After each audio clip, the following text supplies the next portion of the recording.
Football is in full swing as we wrap up week 3 of the 2022 season. Upsets and comebacks are a weekly ingredient for the NFL schedule. And so it's anyone's guess as to just how next week will unfold, right? That's the beauty of it. Yes. So for a look back and a look ahead to tonight's game, let's bring in Scott Pioli. He's a former NFL general manager and a current CBS Sports and NFL Network analyst. Scott, it's good to see you. So let's talk Tom Brady, Tampa Bay Buccaneers. They lost to Aaron Rodgers and the Packers. How did Brady and the Bucs look this season?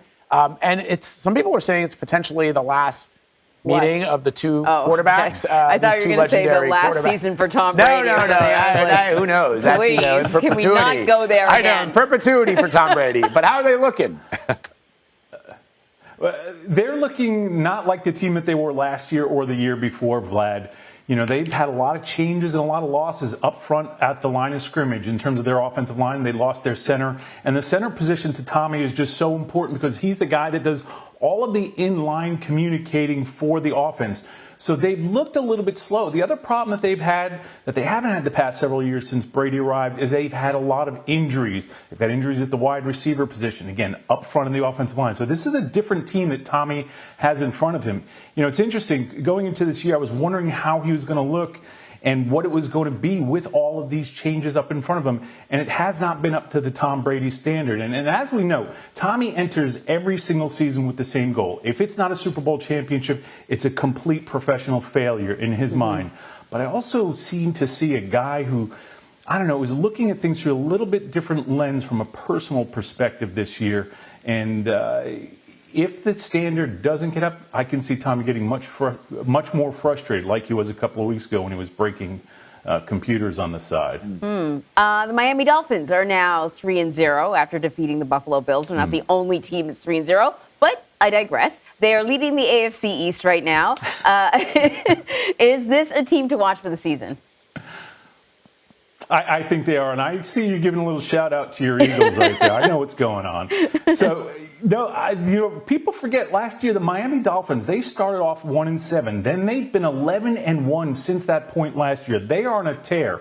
They were a good football team that got better at the end of the season last year.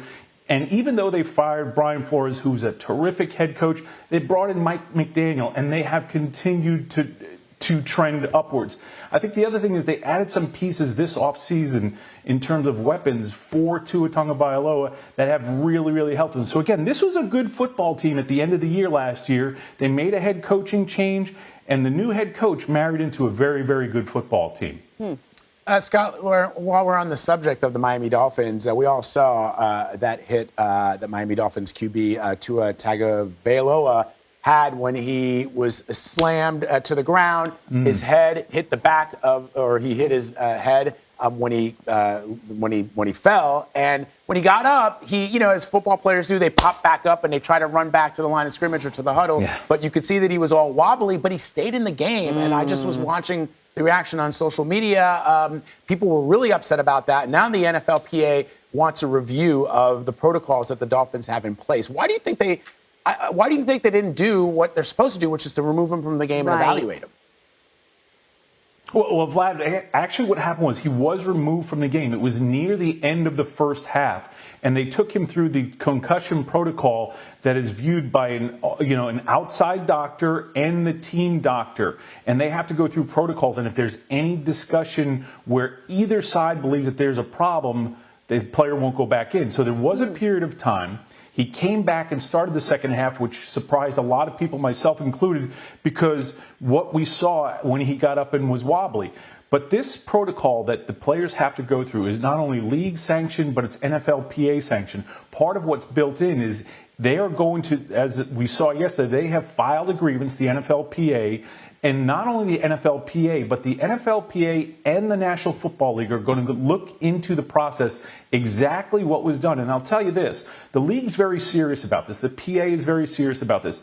And if there were any infractions or if there was anything that was not done that is a part of the process, there will be trouble for the people involved. But again, what was said after the game is that the protocol went through, and after time, Tua Tagovailoa did come back into the game. But this story isn't over. We're going to find out what's going on. Yeah. So let me ask you about tonight's game. The Giants and the Cowboys facing off.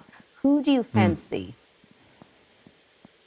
Well, I tell you what, before the season started, everyone thought the Cowboys were headed in one direction. The Giants were still going to be the same old Giants. But since this season started, I'm really impressed by the New York Giants and their new head coach, Brian Daboll. He's gotten the team to play much cleaner football. They're turning the ball over less.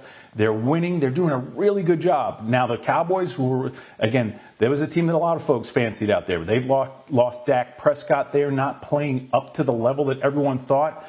So I don't know. This game is going to be a lot closer for Giants fans, and they'll be real happy about the fact that the Cowboys aren't going to roll in and roll over them.